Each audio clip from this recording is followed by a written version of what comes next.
Jak powiedziałam, że nie, to się zapytała skąd jestem. Jak powiedziałam, że z Polski, to pokiwała po prostu głową ze zrozumieniem na zasadzie tak... Okej. Jak zabrałam swojego Amerykanina, chłopaka na polskie święta, to był zachwycony. Wódki ja mojemu chłopakowi ewentualnemu nie przekażę, ani nie pokażę, bo sama po prostu strasznie nie lubię wódki. Więc to jakby to też nie jest tak, że to jest tylko nasze, nie? W sensie, że to jest jeden z takich elementów, który gdzieś tam w różnych kulturach się przejawia. To taką kałużę trzeba przed drzwiami rozlać w takim razie, żeby za każdym razem jak wchodzili mieli mokre buty i po prostu je ściągali. Ja też jak jadę do polskiego sklepu, to też robię zapas ogórków, jak już tam jestem. I faktycznie no jesteśmy w ten sposób też postrzegani jako właśnie ci, którzy tak bardzo przykładają wagę do historii, wręcz czasem bardziej niż do teraźniejszości. When you are dating a Polish girl, or if you're married to a Polish girl, or you're considering a long-term relationship with a Polish girl, you can't go wrong. I highly recommend this choice. Kobiety kobietom w Dzień Kobiet i o kobietach. Tak jest. No i proszę bardzo, oto tak powstał tytuł.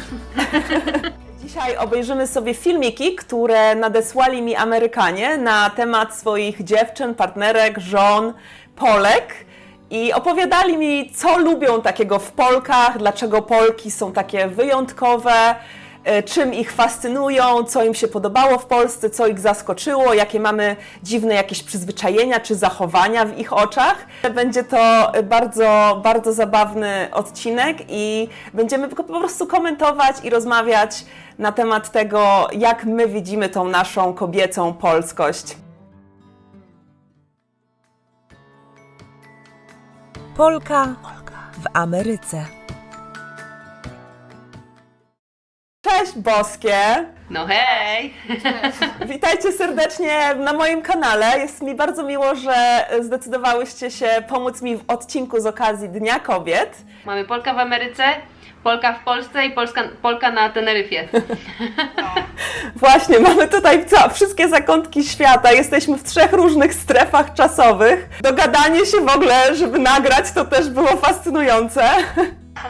Słuchajcie, zacznijmy może od pierwszego wideo. To jest wideo, które przysłała mi Maja, która jest żoną Amerykanina i ona jest w ogóle bardzo znaną tiktokerką. Zobaczmy, co nam nakręciła Maja ze swoim mężem. This is my Polish wife, Maya. We've been married for about 2 years. Now, she's amazing, of course, but there are just a few things that are a little different about being married to a Polish girl. I could see the knife in my peripherals. Rabbit's feet, 4-leaf clovers, black cats, garlic on the door. You put garlic over the door? put it, no. Okay. I'm not the superstitious type, but she really is. So nowadays, I find myself doing a few things that I'm not really used to. Babe, what if I got COVID? Spit it! No, the left arm. That was close. What if I fell down a well? Spit it! Babe, what if I sneeze too hard and my eyes pop out? Spit it! Oh shoot, I forgot my wallet. Sit for 10 seconds. Yeah. 2, 3, 4, 5, 6, 7, 8, 9, 10. I used to love my hats. I'd wear them all the time. I'd wear them in the shower or while I was sleeping, but not so much anymore. If I'm at the dinner table and I'm wearing a hat, the hat is coming off. Oh, so hungry. What are you doing? Polish people You're are... late.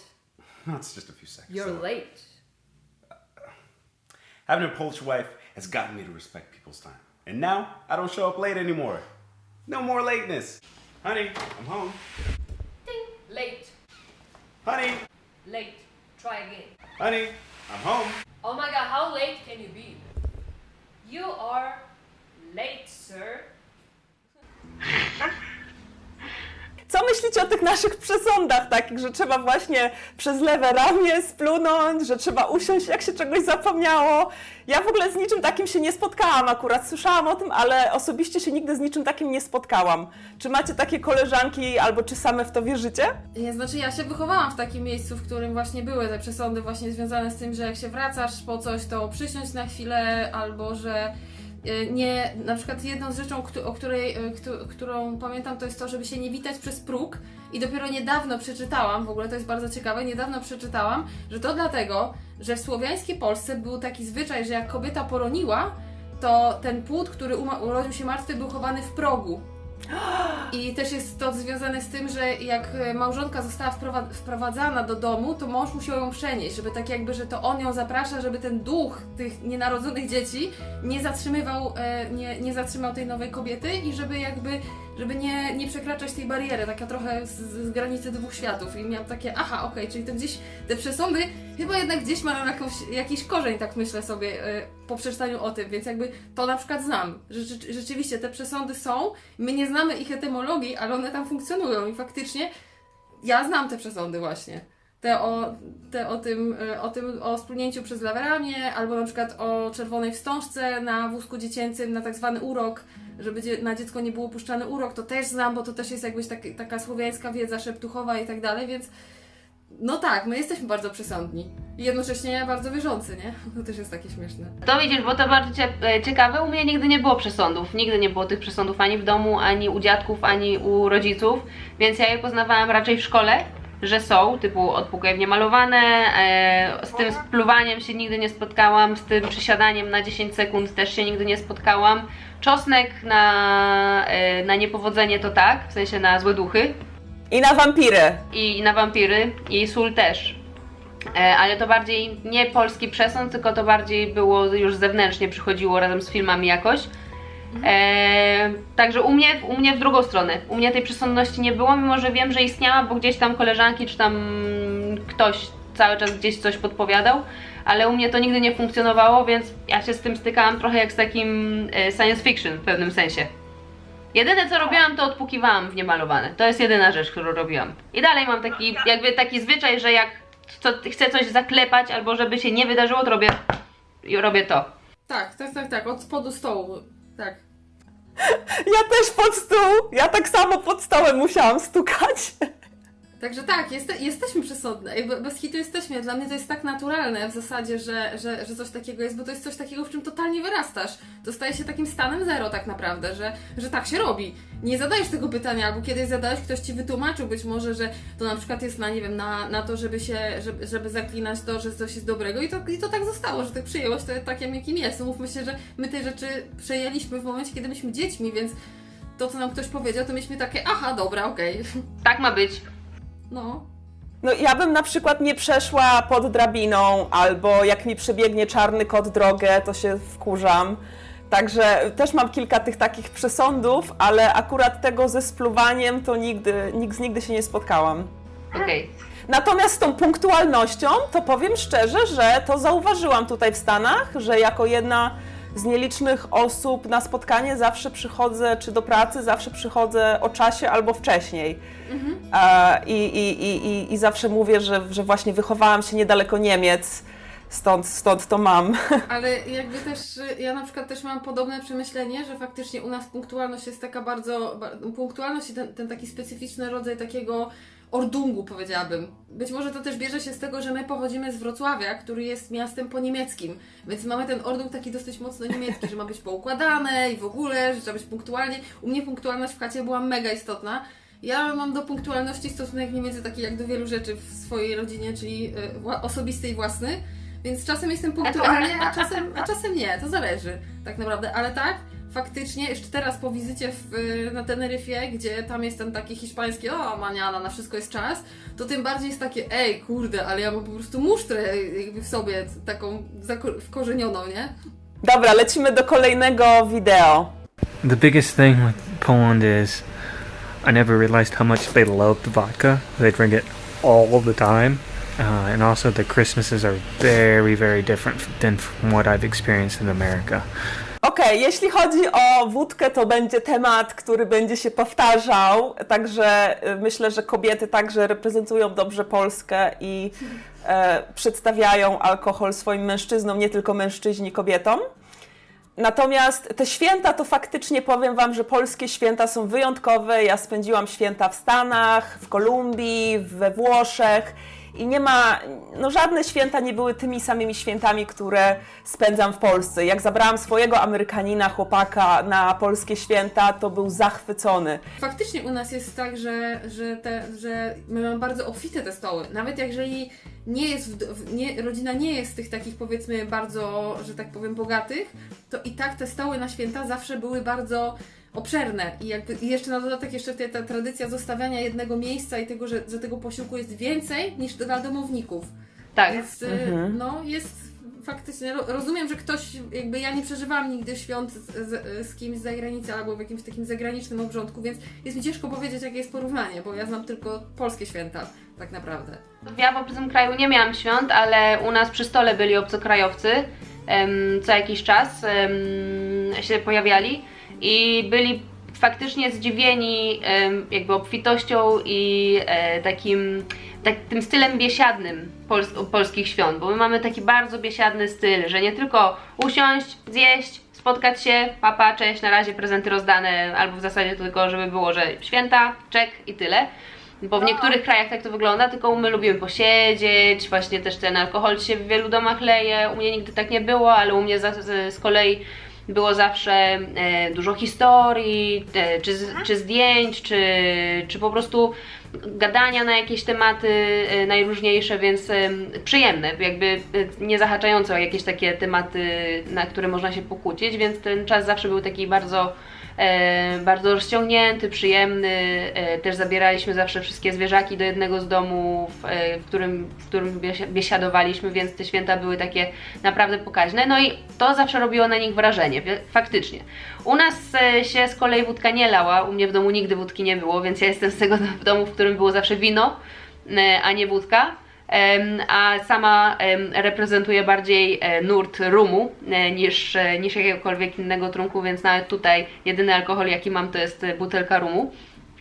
Więc wódki ja mojemu chłopakowi ewentualnemu nie przekażę, ani nie pokażę, bo sama po prostu strasznie nie lubię wódki. Ale wiem, że jest to na pewno jeden z elementów, który się z Polską kojarzy, ponieważ już parę osób, które się tutaj dowiedziały, że jestem z Polski, parę zdań później się zapytało, czy też piję tyle wódki, więc... Czyli jest stereotyp. Tak, jest.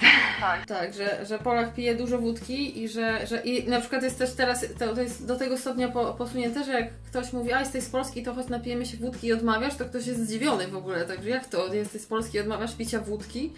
Że o co chodzi? Mi tutaj się bardzo dziwią, jak ja mówię, że jest zimno. Oni do mnie, ale co to znaczy, że jest ci zimno? Jesteś z Polski.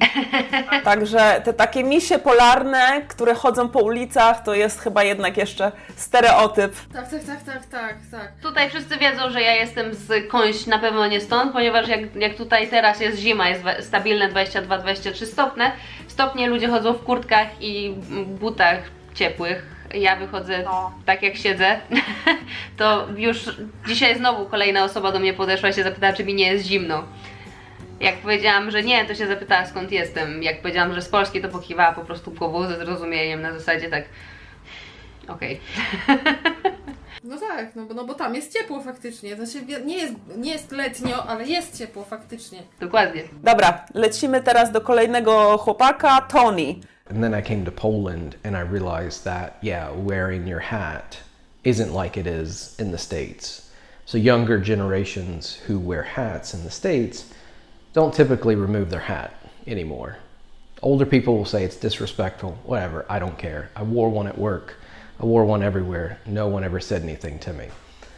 But in Poland, you've got to remove that hat, or someone might tell you, like it happened when we were eating breakfast one day. Same thing about shoes. It's almost like a given. You walk into a house, first thing you should do is remove your shoes. It wasn't until I came to Poland that I bought a pair of slippers, my very first pair of slippers. In fact, I can't travel without them now. That was kind of one of the funny things, was take off your hat, take off your shoes, you're at home now. Again, I think it was more about concern about my comfort, but it was something notable that I thought was a little funny, maybe a little cute. Słuchajcie, jeśli chodzi o te buty, to faktycznie tutaj w Stanach wszyscy chodzą, jak zapraszam kogoś ze Stanów, to aż mi serce pęka, jak oni wchodzą do mojej łazienki w butach, a mi głupio powiedzieć, i wchodzą, a po dywaniku na przykład w łazience chodzi się boso, jak się wychodzi z wanny. Tak. Za każdym razem, jak ktoś do mnie przyjdzie w butach, sobie pochodzi po całym mieszkaniu, to ja zawsze później szoruję tą podłogę, zanim zacznę chodzić na bosaka. Rozrzucać folię na gości. Ale to jest w ogóle bardzo ciekawe, że jakby, że i to jest też tak, że oni w swoich domach też chodzą w butach po swoich domach, w sensie, nie wiem, idą do kibla w butach, nie wiem, zakładają buty po wstaniu z łóżka, czy jak to działa? Nie no, mają kapcie po domu, ale jak na przykład są w domu przez 15 minut tylko, żeby coś zjeść, czy coś zabrać z domu, to nie ściągają butów. Jak przychodzą w gości, też nie. Ty, ale zimą też, że na przykład, nie wiem, że przychodzisz, jest śnieg i w ogóle, i oni też tak w tych butach wchodzą, bo to jest, bo to mnie naprawdę... Nie, jak jest mokro, to nie.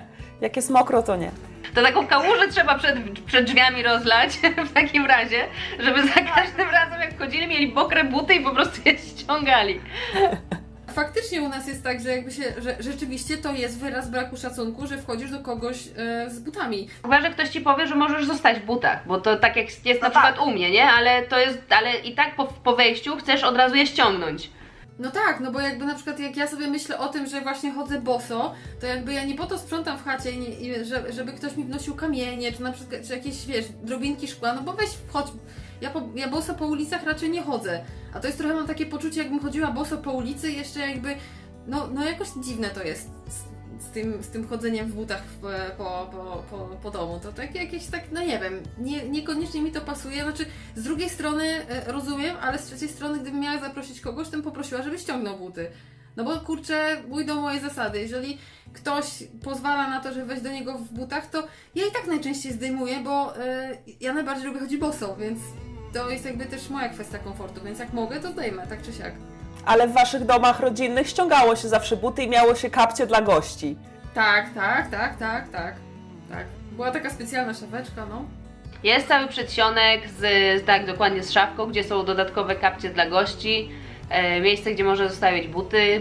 W zasadzie jakby kapelusz też się ściągało z tego, co zauważyłam, ale jakby też nie było wielu okazji. Jedynymi osobami, które nosiły jakikolwiek kapelusz albo czapkę, byli moi dziadkowie. I oni zawsze jak przychodzili, się witali, ściągali kapelusz i się kłaniali z tym kapeluszem. I potem nie zakładali kapelusza, tylko zostawiali go tutaj, trzymali go na klatce. W ten sposób, dopóki nie usiedli i nie położyli go albo na oparciu fotela, czy tam krzesła, albo na stole. Natomiast nie zakładali go w domu już z powrotem, tylko przy przywitaniu się kłaniali, a zakładali go na pożegnanie, na wyjście. Czyli tak jakby w ogóle u nas jest trochę tak wygląda, jakbyśmy się odsłaniali i od góry, i od dołu, żeby wejść w rodzinny dom, w gościnę do kogoś. Może coś w tym jest, bo mnie też tak było, że na przykład tak mój dziadek miał tak zwaną myckę, nie? Wiecie jak wygląda mycka, taki beret z takim daszkiem tutaj. Czy to, no właśnie to. Tak, to właśnie zawsze jak wchodził gdzieś tam to zdejmował i na przykład do kościoła, bo ja chodzę z religijnej rodziny, więc do kościoła też było tak, że zdejmował. Że też jakby była podobna zasada związana z tym, że jednak jak wchodzisz do czyjegoś domu, to właśnie zdejmujesz kapelusz. Zresztą jakby to też jakby z zdejmowaniem butów na przykład, to też nie jest tradycja typowo polska, bo na przykład w Japonii i w Azji to też jest bardzo takie w złym tonie jest nie zostawić butów nawet nie tyle w domu, co jakby poza drzwiami wejściowymi. Tak. Więc to jakby to też nie jest tak, że to jest tylko nasze, nie? W sensie, że to jest jeden z takich elementów, który gdzieś tam w różnych kulturach się przejawia z tymi butami. Ale faktycznie to już też drugi Amerykanin, który wspomniał o tej czapce, że jego kobieta kazała mu czapkę ściągać w domu. To faktycznie jest bardzo zauważalne, że oni cały czas w szapkach chodzą i w nakryciach głowy, bo nawet jeżeli ja się spotykam z jakimiś ludźmi, tancerzami, którzy przyjeżdżają na festiwale czy do Polski i potem gdzieś tam jest, nie wiem, uroczysta kolacja, gdzie wszyscy są i tak dalej, siedzą w czapkach przy stole, to widać, że po prostu dla nich nie ma nawet odruchu ściągnięcia tej czapki, oni po prostu ją mają i tyle. I nie ma takiego odruchu, że ściągam, bo siedzę przy stole, co faktycznie dla mnie było kiedyś takie, że zauważałam to, bo u mnie się po prostu zawsze ściągało i dziadkowie bo mój tato nie nosi nic na głowie oprócz swojej bujnej czupryny, to i bandamki, to po prostu zawsze ściągali. Więc zauważałam to i może dlatego miałam ten kontrast. Natomiast no, skąd to się wzięło, to ciekawe. Dobra, lecimy do kolejnego faceta, to będzie Luis. Over the past 4 years, I've had several observations, and I would like to share some of them with you today. Where to start? Breakfast. It's the most important meal of the day.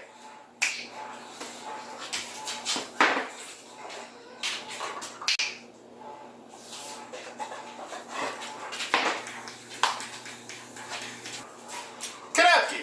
It's what's for breakfast.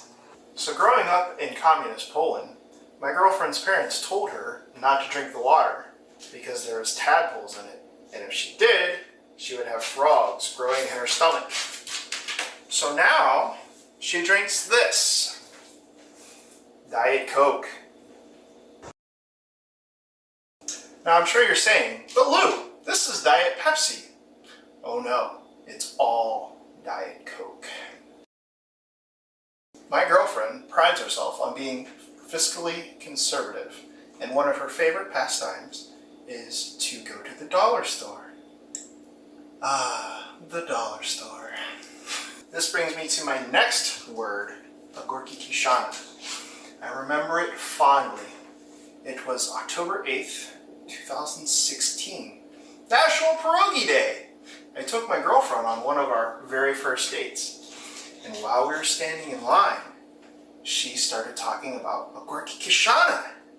And I was like, what is this Agorki Kishana? She was practically dancing with excitement and joy. So we finally get through the line. We smell all the smells of the little old grandmas making their delightful heavenly food.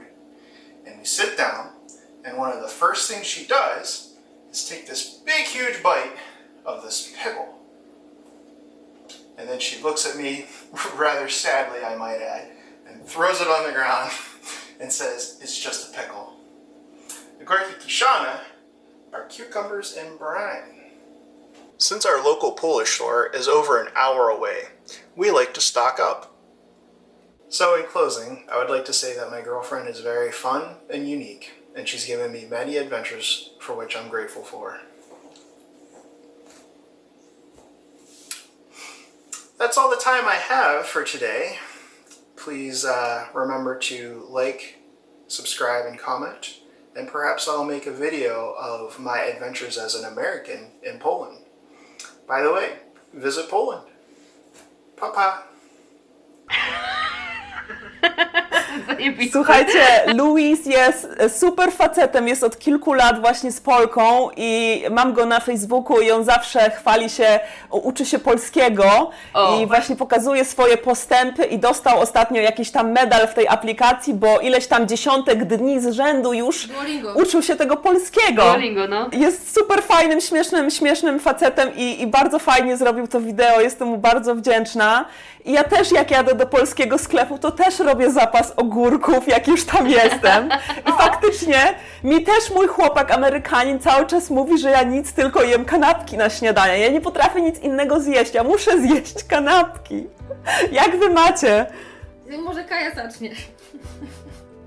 U mnie kanapki to było zawsze drugie śniadanie. Pierwsze śniadanie to zawsze jest owsianka albo warzywa i tak zawsze było. Natomiast kanapki must be, a czy tam must have do szkoły, to jakby inaczej to nie było. Natomiast na śniadanie kanapki niekoniecznie, ale jakby u mnie żywieniowo w domu to było zupełnie nie po polsku. Ja polską kuchnię poznawałam u przyjaciółek, czy tam innych koleżanek, do których chodziłam na obiad, czy na noc, bo u mnie w domu po prostu nigdy nie było typowej polskiej kuchni.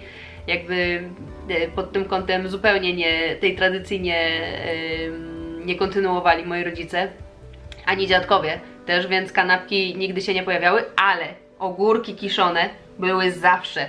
W każdej piwnicy, u jednej i u drugiej babci, moja mama też robiła i buraczki zakwaszane, więc te rzeczy zawsze. Tak. Moja babcia też zawsze kisiła ogórki właśnie latem. Zresztą my mieliśmy też ogródek, więc to były ogórki z naszego ogródka, więc to była cała taka akcja pod tytułem zbieranie tych ogórków, a potem jeszcze ich oporządzanie i potem wkładanie do tych słoików i tak dalej. I zawsze jak były jakieś takie Głównie te ogórki występowały właśnie w takim rejonie typu imieniny albo niedzielny obiad, że ogórek kiszony, także tak, ja rozumiem i ja się co prawda na kilka lat obraziłam na ogórki, natomiast teraz uważam, że ogórki kiszone to jest życie. W ogóle kiszonki to jest życie, tak? Jakby to jest najlepszy dodatek i do tego jest jeszcze super zdrowe, więc w ogóle, więc tak.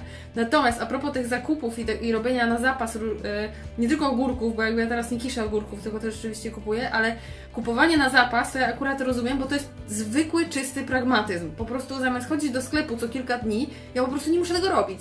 Mój dziadek też tak robił, że robił zakupy z dużym zapasem, że po prostu kupował kilka chlebów, jakieś tam kilka produktów i zamiast chodzić do sklepu, jechać, stać w kolejkach, to po prostu szło się do piwnicy, mieliśmy taką wielką lodówkę, bo ja mieszkałam w domu, takim dużym domu z 3 poziomami i tam była dodatkowa lodówka i tam można było z tych produktów wybierać. Jakby tym sklepem była po prostu piwnica z dużą lodówką. Więc ja rozumiem to, że ktoś kupuje na zaś, no bo jeżeli po pierwsze wie, że coś lubi, to i tak będzie wiedział, że i tak będzie mu to potrzebne, więc skoro już jest w sklepie, to dlaczego by nie wziąć więcej? Natomiast z tą kolą, to ja też tak mam, że ja mówię na wszystko cola, mimo że jest to Pepsi, to zawsze to jest cola. Dla ułatwienia może. Też tak robicie? Tak. Tak, ale to tak samo jest z Adidasem, nie? Że Adidas tak naprawdę to jest nazwa własna marki Adidas, a my Adidasy mówimy na wszystko i to nie ma znaczenia, czy to jest Reebok, Of the Night, czy jakieś tam inne, czy Nike, czy cokolwiek, to jest Adidas. Tak się po prostu przyjęło, nie? Dobra, chodźmy do Gina. I've been married to my wife Katie, who is a Polish girl born in Poland, and we've had a great marriage with 2 kids and been together now for over 10 years. Kind of a side benefit, by the way, of being married to a Polish girl that is geopolitically relevant, if you are into these kinds of things, is that your kids are entitled to Polish citizenship simply by birth to their Polish mom, even abroad in the United States, for example. If you want to impress your Polish girl, know a little bit about Polish history and famous Polish Americans. General Pulaski, Tadeusz Kościuszko, Mary Curie, and others. Name Day, which is a Catholic thing, but kind of uniquely celebrated in a widespread manner in Poland. Once in a while, it would be like, today is my name day. You have to wish me a happy birthday almost, or happy name day birthday celebration. And okay, so, it's great, it's your name day. But then your name day is again in a couple of months. And that's a kind of a thing to be acknowledged.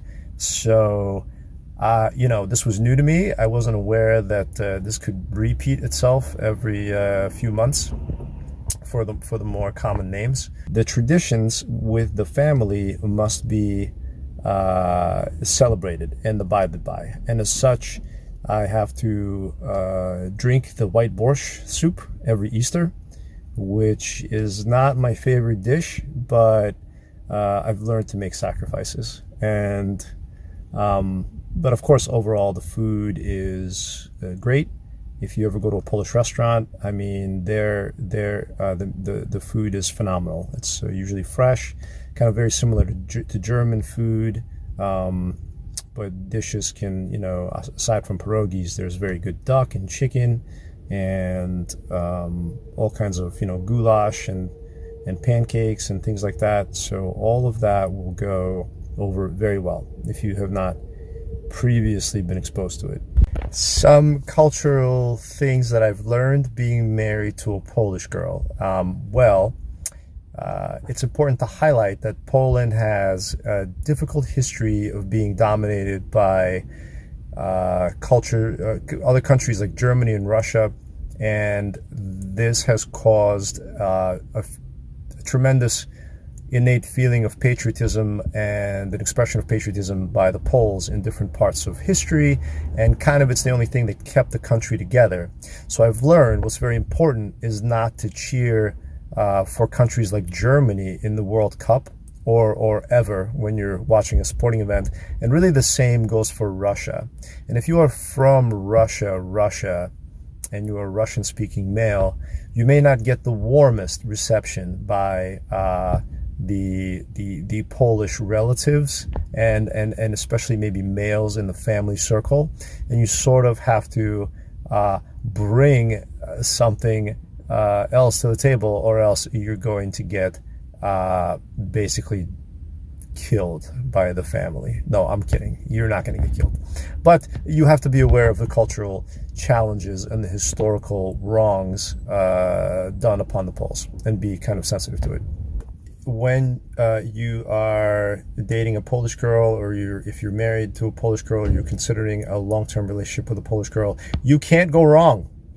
I highly recommend this choice as you are getting into a culture with long and proud traditions that is family-oriented, very family-oriented, with outstanding food, strong kind of moral beliefs and religious traditions that are not, too out of hand, but just kind of perfect for a family dynamic.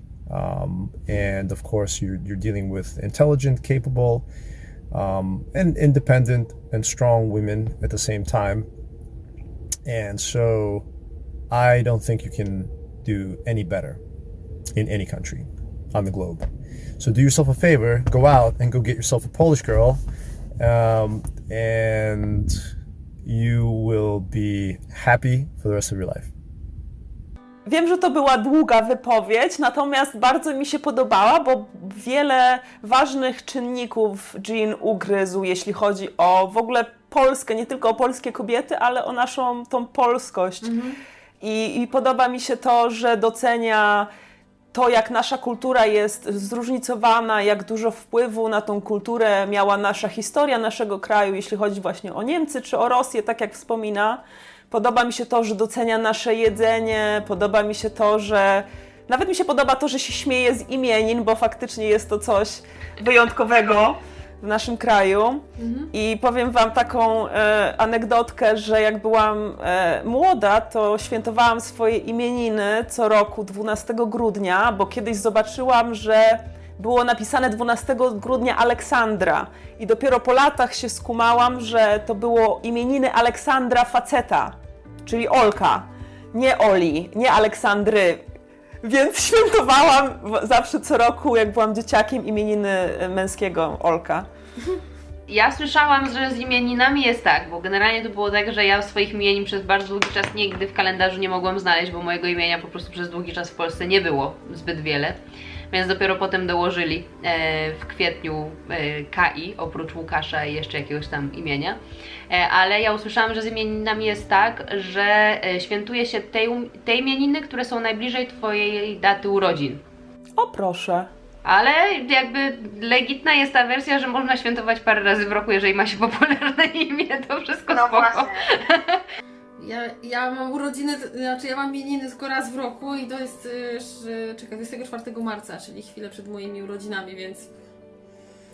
No, ale jakby ja też nigdy nie rozumiałam świętowania swojego imienia, bo zawsze uważałam, że te urodziny są wyjątkowe i nie rozumiałam, dlaczego mam świętować coś, co świętuje kilka tysięcy innych osób, ale okej. Ale mi dziadkowie wytłumaczyli, że oni wolą świętować imieniny, ponieważ nie przypomina im to ich wieku, tylko świętuje ich osobę. Tak, to też słyszałam od swoich dziadków, że w którymś momencie zmieniasz i bardziej obchodzisz imieniny niż urodziny. Natomiast jakby okej, ja to szanuję, natomiast ja po prostu nie pamiętam takich rzeczy, ja pamiętam urodziny. Tak, ja mam tak samo. A co powiecie na to, że powiedział, że jak jesteś Rosjaninem, to cię rodzina polska zabije i że nie można Niemcom na przykład w sportach kibicować? No, jakby to jest prawda, my jesteśmy bardzo mocno obrażeni dalej na Rosjan, podobnie zresztą oni na nas, no jakby jesteśmy do siebie bardzo podobni, tylko się tak nie lubimy. I do Niemców też, bo jakby też taka jest nasza edukacja tak naprawdę, my jesteśmy uczeni o naszych wrogach i jakby to z jednej strony to jest spoko, że znamy tą historię, a z drugiej strony na przykład ja im jestem starsza, to mam takie, że okej, znamy swoją historię, ale jakby czemu ta historia ciągle nas definiuje? W sensie jakby czemu ja mam być uprzedzona do Rosjanina czy do Niemca, bo gdzieś ktoś w jego kraju kiedyś coś zrobił i to może być zupełnie inny człowiek, a ja będę do niego podchodziła z uprzedzeniem, które jakby no jakby nic się nie zmieni, jeżeli ja będę do niego cały czas podchodziła z uprzedzeniem. I ja z jednej strony rozumiem, bo my jesteśmy rozkochani w tej historii, jak to Polsce było ciężko, i jaka to Polska była porozbierana, i jak to w ogóle my jesteśmy Mesjaszem narodów. Natomiast jakby z drugiej strony fajnie znać swoją historię, ale jakby ja nie do końca się zgadzam z tym, żeby cały czas historia definiowała nam relacje i stosunki międzynarodowe. Więc no... To jakby tak się domyśliłam po tym, jak on mówił, że pewnie ma taką właśnie dziewczynę z takiej bardzo tradycyjnej polskiej rodziny, bo tam też jeszcze padło o wierze i o życiu religijnym i tak dalej, że to jest właśnie tak bardzo mocno powiązane, ta celebracja historii i jednocześnie religijność. To są dwa takie elementy, które są takie, mnie osobiście jakby tak kojarzą się, ponieważ też wywodzę się z takiej rodziny, z takim właśnie typowym polskim konserwatywnym tradycjonalizmem. Więc tak, więc jest coś w tym i faktycznie no, jesteśmy w ten sposób też postrzegani jako właśnie ci, którzy tak bardzo przykładają wagę do historii, wręcz czasem bardziej niż do teraźniejszości. No i tam jeszcze ja bym dodała oczywiście do tego to taka celebracja śmierci, ale to na szczęście nie wspomniał, więc może tego nie doświadczył. No. A ty, Kajka, co powiesz? Ja jestem jakby po przeciwnej stronie skali niż Gabi, jeżeli chodzi o rzeczy typowo tradycyjne w domu. Bo moi dziadkowie są osobami, ci dziadkowie, których poznałam dużo bardziej niż poprzednich dziadków, więc nic nie jestem w stanie powiedzieć o dziadkach drugich, ale ci, z którymi się najczęściej spotykałam, no to są dziadkowie, którzy generalnie i do Niemców, i do Rosjan podchodzą z szacunkiem po prostu jak do ludzi. Historia ich tutaj akurat nie zdefiniowała, mimo że oboje byli i żyli w krajach, które były zaatakowane podczas wojny, ale jakoś w pewien sposób nie wpłynęło to na ich postrzeganie, bo mój dziadek na przykład do Rosji pojechał na studia i studiował w Rosji, mówi po rosyjsku płynnie, więc nigdy nie miałam w domu takich wpływów ani takich treści, które by mnie przeciwko tym dwóm państwom nastawiały. Ja zresztą jako dziecko się uczyłam niemieckiego w szkole i bardzo to lubiłam. Dopiero potem w gimnazjum przestałam się uczyć niemieckiego, ponieważ wpłynęły na mnie inne dzieci, które mówiły o niemieckim szwabski. I dzieci na mnie wpłynęły, nie dziadkowie, ani nie żadne historie rodzinne, więc u mnie było zupełnie inaczej. Także potencjalny chłopak by się nie spotkał z takimi rzeczami. Natomiast wiem, że spotkałby się nie z tymi dziadkami, którzy dalej żyją, ale z drugimi dziadkami, którzy pochodzili z bardzo małej wioski. Spotkałby się na przykład ze wzrokiem zdziwienia i takiego niedowierzania, gdyby miał na przykład inny kolor skóry albo skośne oczy, ponieważ to się wydarzyło jeszcze jak dziadek żył i mieszkał z nami i przyjechał jakiś tam mój czarnoskóry kolega, to mój dziadek patrzył się w ten sposób na niego, gdziekolwiek on nie poszedł, a jak tylko wyszedł do toalety czy wyszedł z kuchni, to dziadek się mnie zawołał mnie i takim szeptem, żeby nikt nie słyszał, ale żeby wszyscy słyszeli, się zapytał, czy ten człowiek jest prawdziwy. Więc to tak, to się wydarzyło, ale to dlatego, że po prostu pochodzili z miejsca, w którym nigdy w życiu nie widzieli osoby innej niż polski biały człowiek. No tak, no ale jakby, no to jest trochę taka, to trochę jak się jest na przykład w Azji, to właśnie doświadcza się tego w drugą stronę, że to jakby ja podróżując parę razy po Azji, ja się spotykałam z tym, że to ja byłam tym takim dziwadłem, na które się ludzie patrzą, że to jest taki wow, biały człowiek, ale dziwne, czy mogę sobie zrobić z tobą zdjęcie, nie? I jakby, no rozumiem, po prostu rozumiem, ale...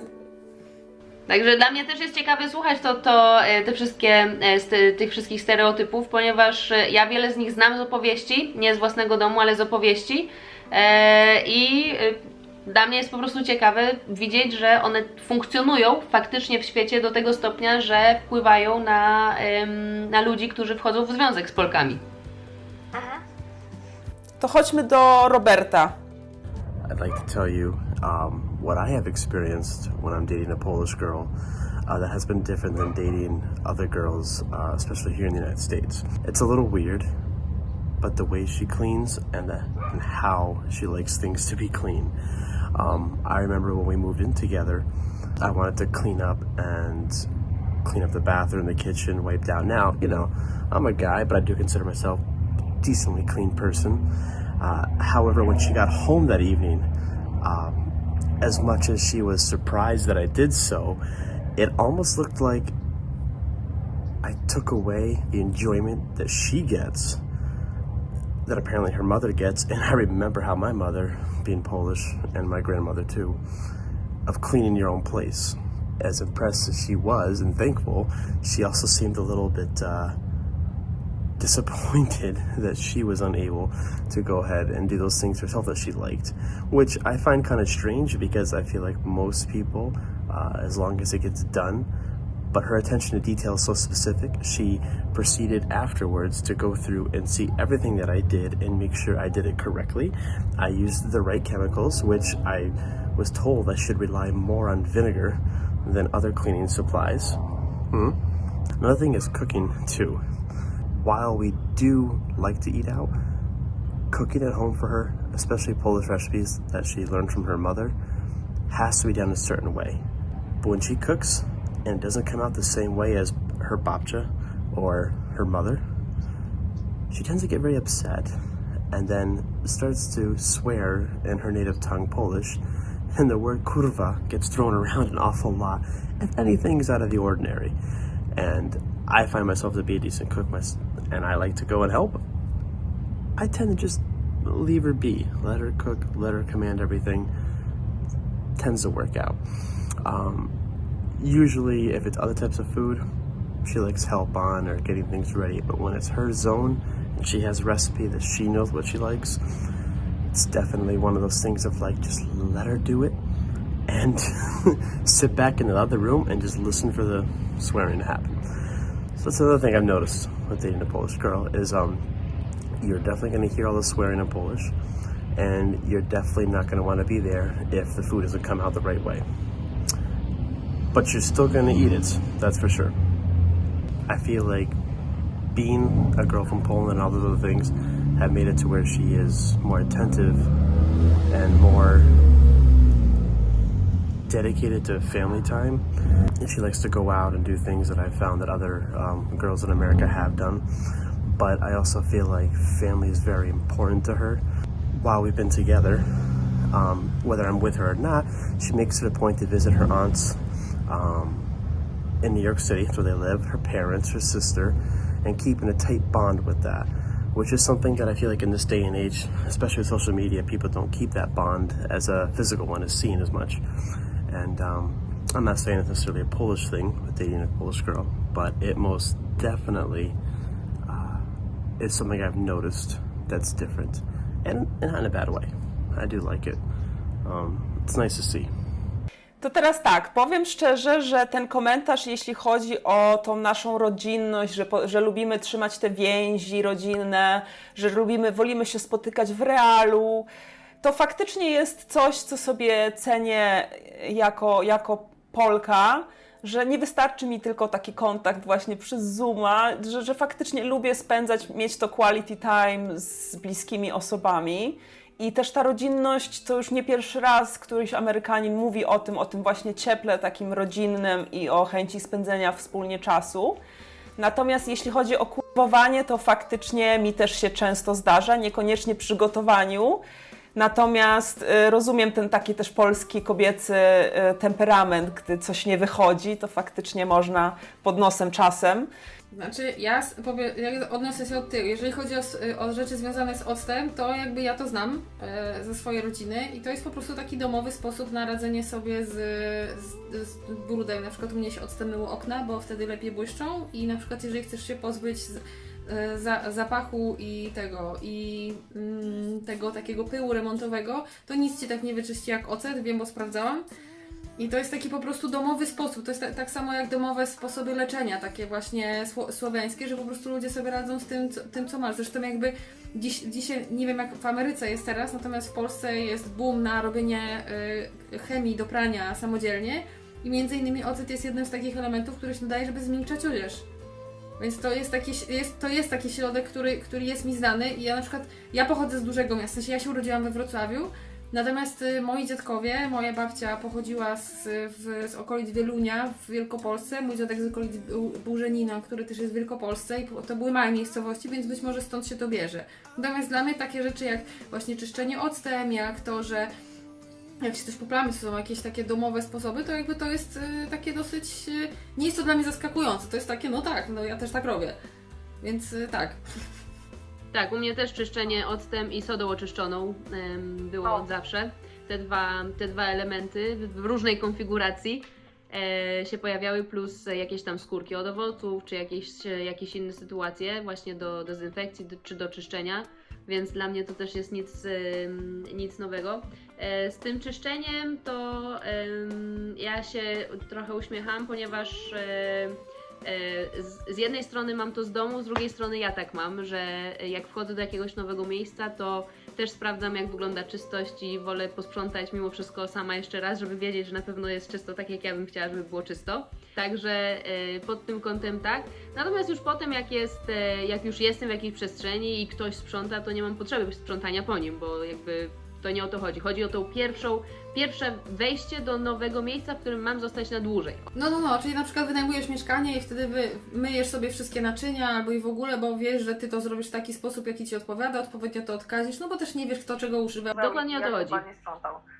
Więc to tak. Ale żeby poprawiać po facecie, to szczerze mówiąc, to tak niekoniecznie, jakby jeżeli posprzątał. Natomiast strasznie mi się spodobało sformułowanie, którego on tam użył, że jestem odpowiednio decently clean person i to miałam takie, no też już sobie wyobraziłam, jakby to, jak mogło to wyglądać, skoro ona po nim poprawiła, bo faktycznie u nas w Polsce jest tak, że bardzo mocno te role takie właśnie, że kobieta ogarnia dom i ma być czysto i też ona też często gotuje i tak dalej, my mamy bardzo głęboko zakorzenione w naszej kulturze i jakby jest bardzo dużo kobiet, które w tej roli się spełniają albo które po prostu decydują się gdzieś tam ją kontynuować, albo nawet nie wiedzą, że ją kontynuują, tylko po prostu tak robią, bo tak zostały nauczone. Więc też to rozumiem, też się uśmiechnęłam, bo tak znam takie przypadki, że jak ja nie posprzątam tak dobrze, to nikt tak nie posprząta. I to też potem się przenosi na przykład na dzieci, nie? Że nikt tak dobrze nie wykąpie mojego malca, nikt tak dobrze go nie uśpi, nikt go tak nie nakarmi i tak dalej, i tak dalej. To jest właśnie ta cała taka lawina, która jakby nie pozwala, nie daje przestrzeni partnerowi na współdzielenie obowiązków. Tak, dokładnie. No. A jeżeli chodzi o gotowanie, to u mnie w domu na przykład jest bardzo mocna tradycja przekazywania potraw, ale to też dlatego, że i moja babcia i moja mama stworzyły jakby swoje własne autorskie kuchnie, więc te rzeczy, które nam podpasowały, to zostają przekazywane dalej, żeby można było je gotować, więc ja tutaj mam też przepisy i od babci, i od mamy na najróżniejsze rzeczy. Moja siostra wiem, że też jest że też się do nich stosuje, ponieważ jak coś jej zasmakowało w domu, to po prostu chcę mieć ten element smaku u siebie. Ale nie mam czegoś takiego i wiem, że Agata, moja siostra, też nie ma czegoś takiego, że musi być 1:1. Ona zawsze wprowadzi jakąś swoją modyfikację, ja wprowadzę jakąś swoją, ja mam też swoje preferencje jakieś najróżniejsze. To będzie na bazie tego, czego się nauczyłam w domu. Nigdy wiadomo nie wyjdzie tak, jak wyszło mamie, czy tam wyszło babci. Co też już wielokrotnie tam sobie na forum przegadywałyśmy, bo jakby doszłyśmy do tego takiego składnika magicznego, który czy babcia, czy mama dodają, czyli to jest po prostu ich jakby chęć podzielenia się, ponieważ to jest ich jakby język miłości i troski, czyli ugotowanie dla ludzi, wszystkich w domu, więc wiadomo, że to będzie inaczej smakowało. Natomiast jeżeli chodzi o samo przeklinanie, to pod tym kątem zgadzam się. Czy innymi pierdolnikami można porzucać, jak się jest wkurzonym i na pewno ktoś, kto nie zna tego języka, wie, że właśnie lecą pioruny. Tak, bo to chodzi o energię właśnie wyrażania złości, bo czasem jest tak, że nie możesz jej wyrazić inaczej niż właśnie przeklinając. Więc tak. To też jest jakby to jest takie moje tam gdzieś tam zewnętrzne, prywatne przemyślenie związane właśnie z tym, że u nas te przekleństwa są takie, bo my też jesteśmy właśnie a propos tego wychowania, zwłaszcza dziewczynki chowane w takim grzeczności i w ogóle, więc ta soczysta to jest takie po prostu możliwość w końcu wyrażenia czegoś, czego w zasadzie trochę nie wypada, więc jakby podejrzewam, że dlatego ten język przekleństw w Polsce jest tak kwiecisty i do tego jest jeszcze taki, bo my mamy twardy język tak naprawdę, więc jakby nawet nie musisz rozumieć języka, żeby wiedzieć, że ktoś jest s***wiony. Tak, dokładnie. Jakby pod tym kątem to każdy jeden jest w stanie wychwycić, że tutaj coś się dzieje i robi takie delikatne odsunięcie albo idzie do innego pokoju, tak jak ten twój kolega. Mówi, że wie w którym momencie następuje kaskada, zanim jeszcze nastąpiła w ogóle. Tak. Żeby nie być na linii strzału, nie? Dlatego właśnie mój chłopak teraz wyszedł sobie z domu, bo wiedział, że nie jestem w humorze. Też sobie pod nosem powiedziałam 2-3 rzeczy i Joeya już nie ma. Tak, a propos Joeya, którego zaraz obejrzymy, tak? Tak, właśnie.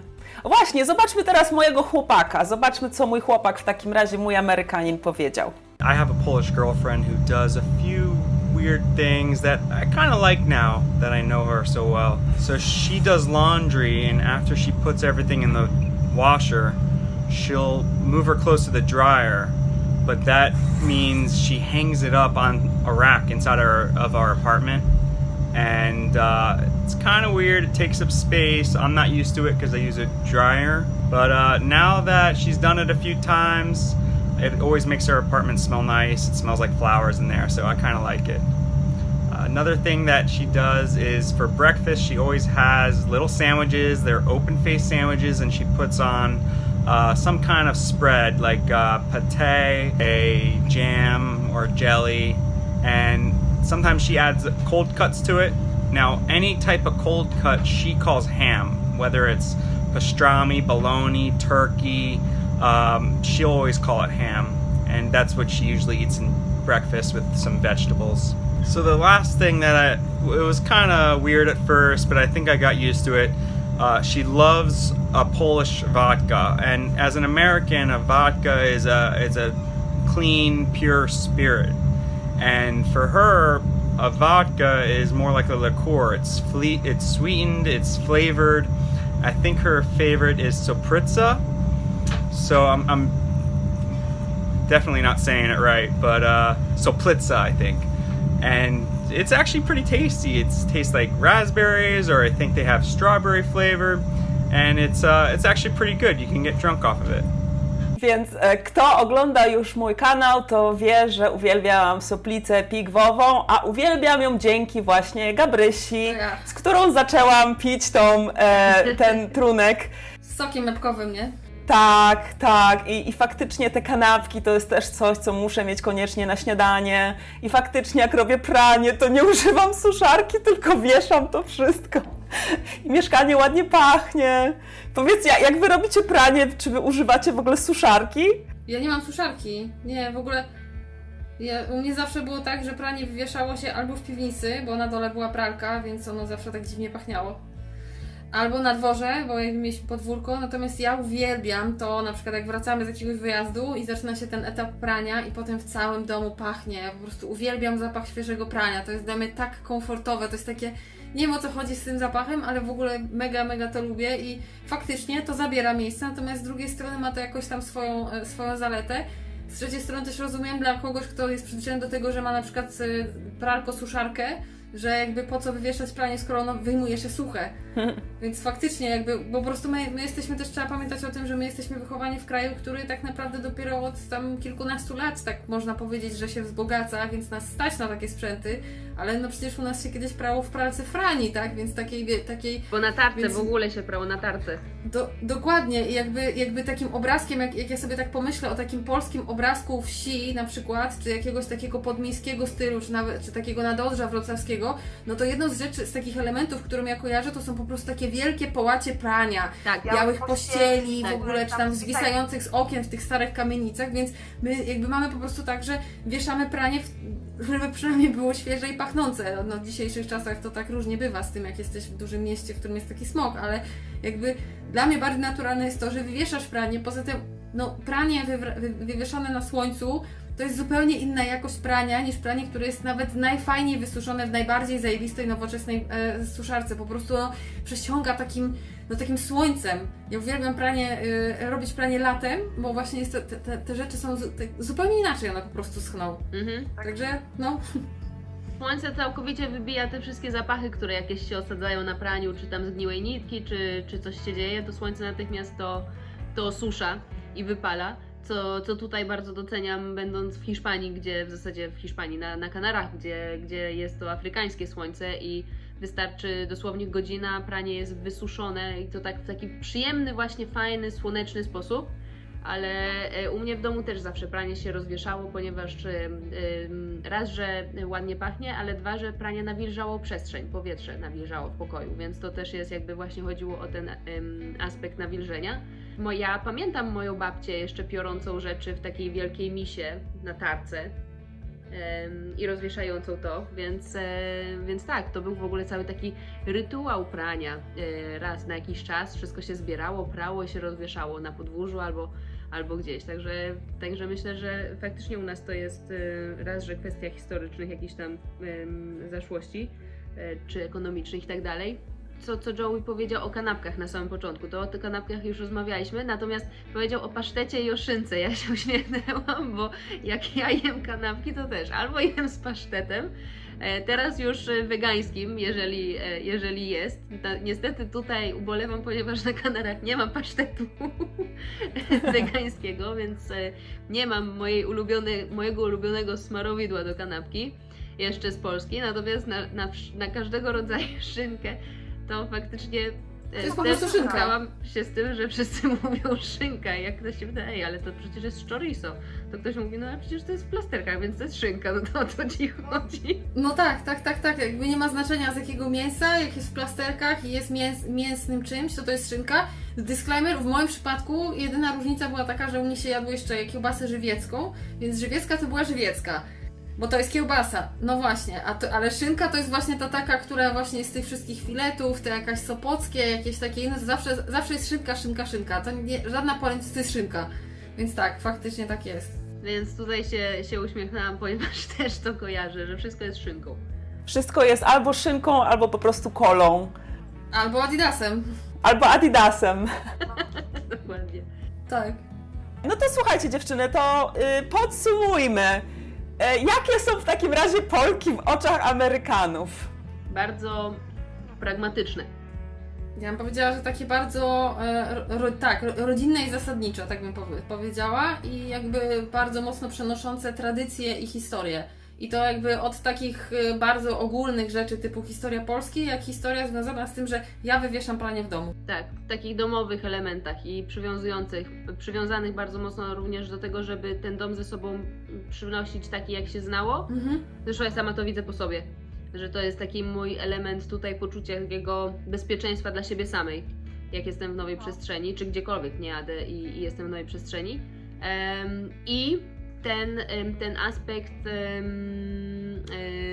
tworzenia tej takiej grupy społeczności, biesiadności, która doprowadzi do tej biesiadności. To jest też ten element, który faktycznie zauważam, czy w sobie, czy po tym, co panowie mówili, że istnieje. Poczucia przynależności takiego. Ja nie wiem, jak to wygląda w innych krajach, w innych państwach, oprócz Hiszpanów, którzy mają jeszcze bardziej to rozwinięte, i Latynosów, ale Polacy to na pewno mają. Tak, właśnie ten taki nacisk właśnie na tą rodzinność i na to, że święta, nawet jeżeli gdzieś tam się różnie dzieje w rodzinie, to święta zawsze są takie, że święta są w rodzinie. Tak. Nie? Że to właśnie na świętach to najbardziej wychodzi, że jest ta tradycja, że spędzamy je z rodziną. Tak. Jakby, no, a cała reszta to już jest tam kwestia, wiadomo, definicji indywidualnych, natomiast faktycznie jest tak, że właśnie się przenosi, plus no jakby ta tradycyjna kuchnia związana z taką, moim zdaniem jakby na tyle, na ile mi się wydaje, że tak może być przez własne doświadczenie, to jest trochę taka nostalgia, nie? Że przynosisz smaki, które gdzieś tam Ci się dobrze kojarzą, jak na przykład w moim przypadku, nie wiem, kalafior z bułką tartą na maśle, no to jest taki smak, który ja bardzo lubię, ale jednocześnie on też jest takim smakiem, który jest dla mnie tym takim bezpiecznym, taką bezpieczną kotwicą z dzieciństwa, no bo to też był dosyć częsty smak u mnie w domu, więc myślę, że część przenoszenia tej takiej tradycji jedzeniowej to też jest chęć takiego zakotwiczenia się w nowej przestrzeni czy w jakiejkolwiek innej. Dopiero teraz tak sobie uświadomiłam po tym, że bardzo często powtarza się rzecz związana z jedzeniem i z biesiadowaniem, że my też jesteśmy takim narodem, który siedzi i biesiaduje. Tak. Ja chcę wspominać sobie takie jakieś imieniny, wiecie, te sałatki na stole, te kanapki, do tego ta wódeczka i w ogóle ta wódka jest u nas tym takim elementem łączącym, tak jak, nie wiem, na przykład we Francji jest wino, a w innych krajach inne trunki czy inne rzeczy, to tutaj faktycznie jest coś takiego, że się biesiaduje. Zresztą te takie wielkie wesela na wsiach i w ogóle, że przez tydzień się siedzi przy stole i się je. Dla obcokrajowców polskie wesele to jest w ogóle fenomen, że można No sądować jeden dzień tak długo, a to 2 dni, a 3 dni to już w ogóle jest dla nich Tak. W Wielkiej Brytanii wesele się kończy 23, wszyscy do domu spać. Koniec. To samo tutaj w Stanach. No, ale w Australii jest bardzo podobnie, że wręcz jest tak, że jest uroczystość, po 3 godzinach spotykacie się na obiad i nara. A u nas po prostu do 6 rano jeszcze poprawiny, nie? Poprawiny, a potem czasami jeszcze parę osób zostaje z bliższą rodziną Tak, jeszcze na tak. kolejny dzień. No Tak. Że to faktycznie jest taka, jest coś takiego, że jest ta potrzeba takiego bycia w tej społeczności. Tak. Przez dłuższy czas, bo my tak w zasadzie to... No ciekawy to jest wniosek, że w sumie to jesteśmy tacy, że chcemy spędzać czas z rodziną jednak. Z rodziną, ale po prostu z ludźmi. Może o to chodzi też. Bo tam ta rodzina to tam jest tak też umownie, bo to czasem jest tak, że są kuzyni, kuzynostwa, którym się nie widujesz zbyt często, ale jednak jest coś takiego, że chce się z nimi, jak już się widzisz, to już chcesz wykorzystać ten czas, nie? Bardzo się cieszę, że jako Polki jesteśmy tak pięknie widziane oczami Amerykanów i z tego, co zauważyłam, to wszyscy ci faceci wyglądali na szczęśliwych ze swoimi kobietami, na szczęśliwych z tym wyborem, którego dokonali i pomimo tych takich dziwnych naszych przyzwyczajeń, których oni może do końca nie rozumieją, to wystarczy może faktycznie porozmawiać, wytłumaczyć, dlaczego jakieś są uprzedzenia na przykład do Niemców, dlaczego lubimy te ogórki kiszone, dlaczego wieszamy to pranie, dlaczego używamy octu. Tak. I bardzo mi się podoba to, że widać faktycznie, że ci Amerykanie, którzy przesłali mi te wideo, że doceniają te swoje Polki. Tak. No, to jest piękne. Dziękuję Wam bardzo za wzięcie udziału w moim odcinku z okazji Dnia Kobiet Polek. Tak. Dziękuję bardzo za zaproszenie na Kobiety Polki z okazji Dnia Kobiet. Polek. Kobiet. Tak. Kobiety kobietom w Dzień Kobiet. Tak jest. I o kobietach, o. O właśnie. Kobiety kobietom w Dzień Kobiet i o kobietach. Tak jest. No i proszę bardzo, oto tak powstał tytuł. Dzięki wielkie, pa! Buziaki, Olenka.